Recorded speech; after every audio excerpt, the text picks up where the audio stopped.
the Power of Emptiness.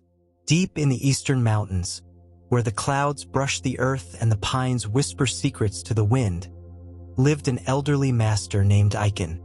His temple, built with old wood and worn stone, seemed to merge with the landscape, as though it had never been constructed but rather discovered. Aiken did not teach with words, nor did he dictate sutras. His teaching was silence. Each morning, he sat in front of the white sand garden, gently raking it, tracing lines that vanished with the breeze. The disciples who arrived sought wisdom, answers, enlightenment, but he offered them something different: emptiness.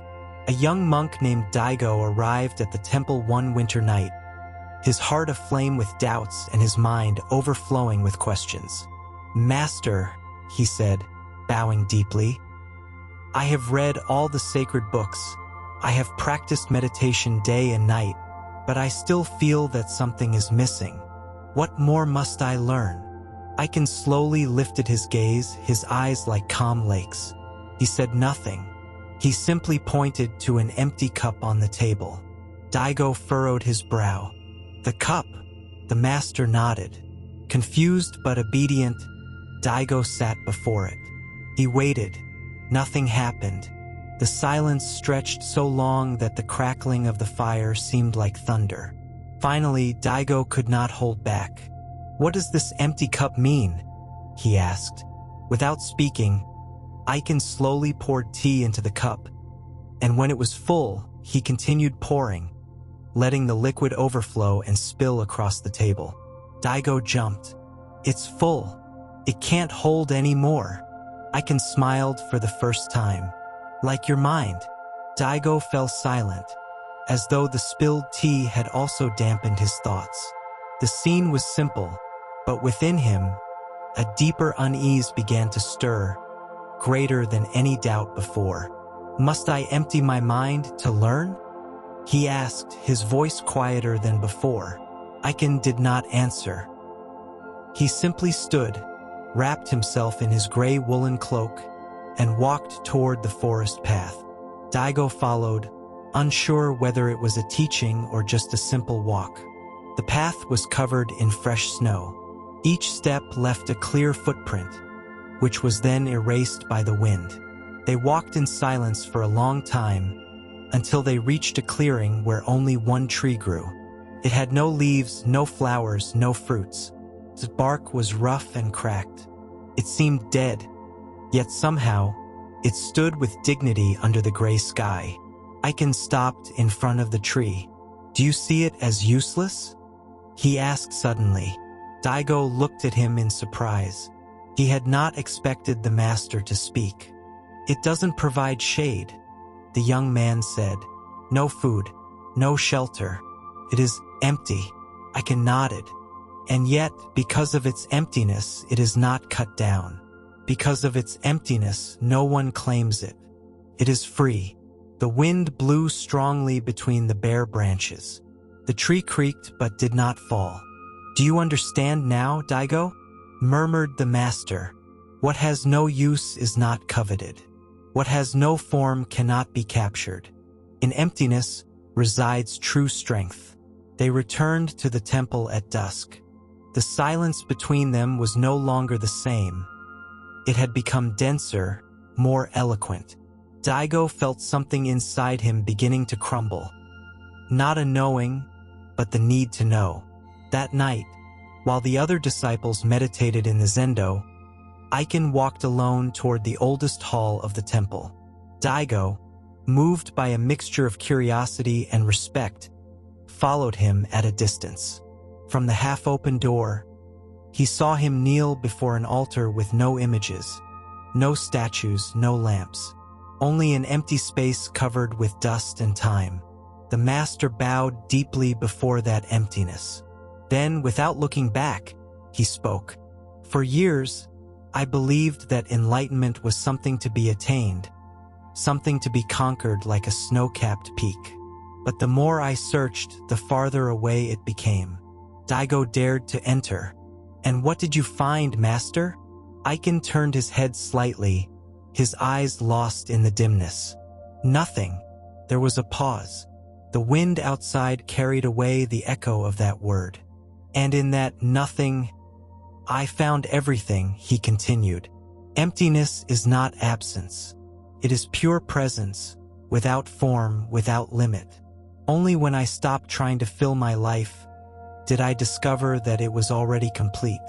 Daigo knelt beside him, and for the first time he had no questions. Only the desire to be there, in silence, beside the space that contained nothing, yet encompassed everything. The next morning, Daigo woke up before the sun. The snow still covered the paths, but he no longer felt the cold as discomfort, but as an honest caress from nature. He headed to the sand garden where Aiken used to meditate. There, the rake rested next to a smooth, untouched surface. The young man took it carefully, as though wielding a sacred brush, and traced a straight line, then a circle, then nothing. He stopped. He looked at what he had done and realized that the most beautiful thing was the space he had left untouched. At that moment, Aiken appeared behind him. He said nothing. He looked at the drawing in the sand and nodded gently. The art of emptiness, he whispered, is not to create but to allow. Daigo turned to him, his eyes alight with new understanding. Master, until now I thought that emptiness was something that had to be filled. But now I understand that it is space for things to emerge. Aiken smiled. The bowl is only useful for what it does not have. The door serves for the gap it leaves. You too, Daigo, must learn to make space. Space for what? For the wind, for doubt, for joy and pain, for everything that comes and goes. When there is no resistance, life can flow without obstacles. The young man looked at the garden. For the first time, he understood that every grain of sand, every stroke, every pause had meaning not for what it showed, but for what it left in silence. The days passed with the softness of the clouds over the mountains. Daigo began to abandon his previous habits. He no longer filled his hours with readings nor forced his meditation. He sat, he breathed, he observed. He listened to the wind, the creaking of the wood, the silence of the other disciples. And within him, something began to clear, like the mist at dawn. One afternoon, while gathering firewood, he found an old farmer sitting by the river. He was a stranger to the temple, a man from the valley, with worn clothes and weathered hands. He seemed to be waiting for something. "Do you need help, grandfather?" Daigo asked. The old man looked at him and smiled with his eyes. "I'm just waiting for the water to tell me when it's time to go," he replied. Daigo sat beside him, intrigued. "And how will you know that?" "When the river stops speaking to me," said the old man, as if that phrase were as obvious as the sunlight. Daigo fell silent. He listened to the murmuring of the water. There was no message, and yet it said everything. The river did not speak with words, it spoke with space, with its flow, with its letting go. "You know," said the old man after a long while, "I used to try to catch the water with my hands. Only when I opened them and let it pass did I feel its freshness for real." Daigo looked at him in astonishment. He was not a master in a gray robe. He was an ordinary man, and yet he had understood the same principle. "Thank you," said the young man, bowing. "Why do you thank me, boy?" "For reminding me that the void is not an end. It is a path." The old man nodded, stood up, and without another word, continued walking along the riverbank. That night, Daigo returned to the temple changed. Not because he had learned something new, but because he had unlearned something old, the urgency to fill the void.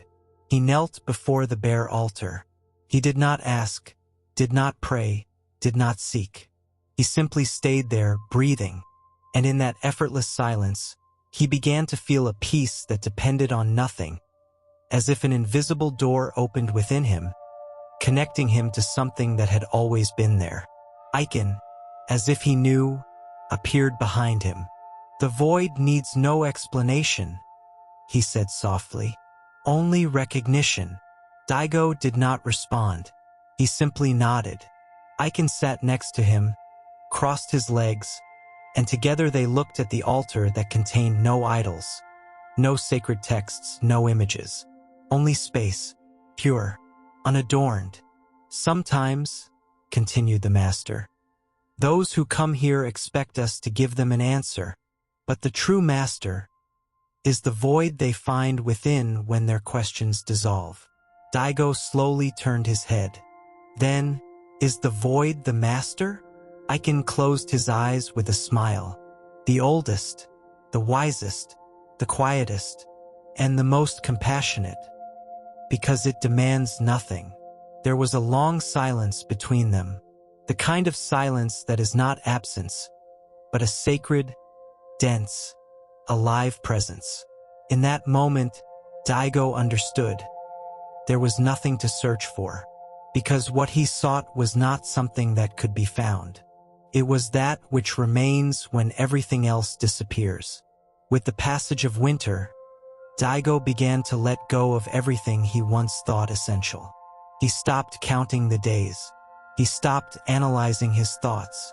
He even stopped wondering whether he was progressing on his spiritual path. And paradoxically, it was then that he began to feel a deep rootedness in everything around him. In the sound of distant bells, in the creaking of wood at dawn, in the space between the beats of his own heart.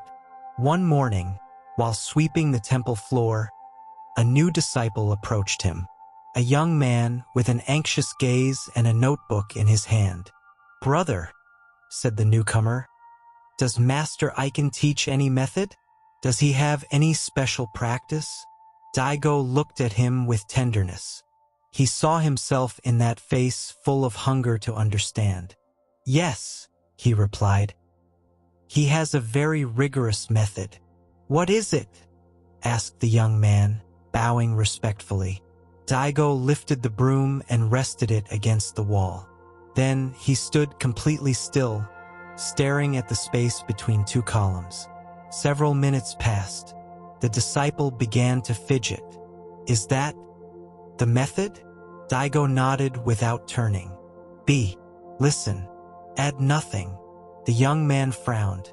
"But what is learned with that?" Daigo finally looked at him. "To not hinder what is already perfect." And he went back to sweeping in silence, as if every speck of dust were an unnecessary thought that needed to be gently removed from the path. Spring arrived unannounced. The ice melted at the edges of the pond, and the dry branches began to sprout with timid insistence. Life was returning, but no longer as an interruption of the void, but as its natural continuation. One morning, Aiken and Daigo walked to the top of a nearby hill. From there, the entire valley could be seen, bathed in mist and the distant murmur of the river. The master sat on a smooth rock and pointed to the horizon. "Look, Daigo, all of that exists because there is space." The young man nodded, contemplating the open sky, the air between the mountains, the silence between the sounds. "I used to think the void was loneliness," said Daigo. "Now I see it as expanse, as freedom." Aiken closed his eyes and breathed deeply. "What you call void is actually the original form of all things. Before thought, before name, before judgment. The void is the mother of compassion, because it excludes nothing."